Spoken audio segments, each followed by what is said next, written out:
Og nu skal du møde Sten. Han har 64 kassettebånd fra 80'erne, og det er ikke med musik på. Noget af det, man hørte, var f.eks. Laban eller Nena, eller... Det er det ikke.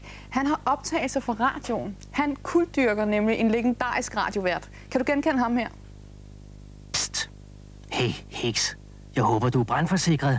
Nu kommer der fut på. 60'er-alternativet er udskiftet med 80'er-investeringer. Græsrodskultur er en givtig forretning i et samfund, der ønsker caféatmosfære og hygiejnisk naboskab.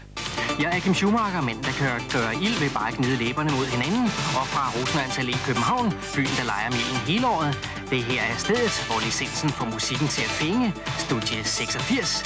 Midsommerfest. Du vil helt garanteret elske det.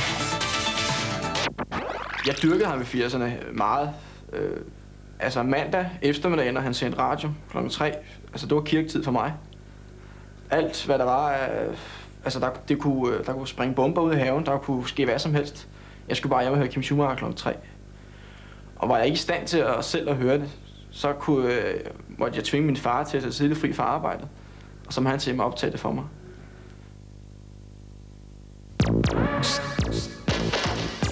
Herhjemme, der er der mange af dem, der laver musik i dag. Soulshock, Cutfather, som laver musik. De har hentet deres inspiration fra Kim Schumachers radioprogrammer. Det var der, de hørte den nye stil fra USA, og de fik inspiration til at lave musik derfra. Nej, den fornemmelse, jeg havde, når man hørte det, var, at man skulle leve livet på en eller anden mærkelig måde. Der var sådan en livsnerve i hans programmer. Og det skulle være nu. Man skulle ikke se så meget tilbage i tiden, eller måske hellere frem så. Rigtige mennesker drømmer om rigdom og berømmelse og en LP-plade med ens ansigt i 4-farvetryk på forsiden.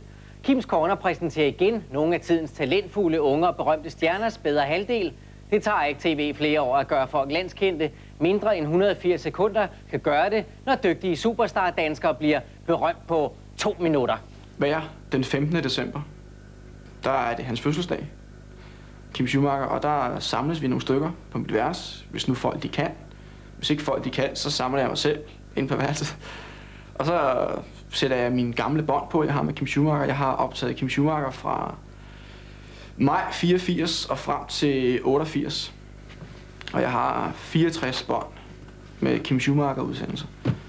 Og dem hører jeg så på hans fødselsdag, og jeg hører dem også sådan i hverdagen. Sådan, ikke hver dag, men nogle gange, når jeg sådan får lyst til at høre Kim Schumacher. Hvem du er, ved de stadig ikke med sikkerhed på folkeregisteret. Jeg er Kim Schumacher, mand, der aldrig pakker talegaverne ind. Og indtil vi høres ved igen, mandag den 28.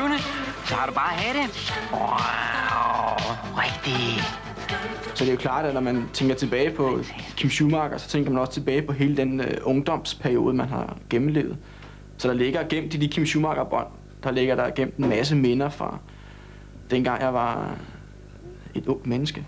Det er jeg stadigvæk. Men, Så er klokken blevet 20.00. Du lytter til Stevns Lokalradio. Det er Stevns eneste og absolut hotteste. Det er 107,8 MHz. I studiet sidder Sten Nielsen som altid. Programmet hedder Fredagsfodsved, og det kører med ca. 120 beats per minute frem til klokken den bliver 21. Og en af de mere kedelige ting, der fulgte med 80'erne, det var jo AIDS. Det skal vi ikke glemme. Og Kim Schumacher, han døde desværre som 40-årig af den sygdom.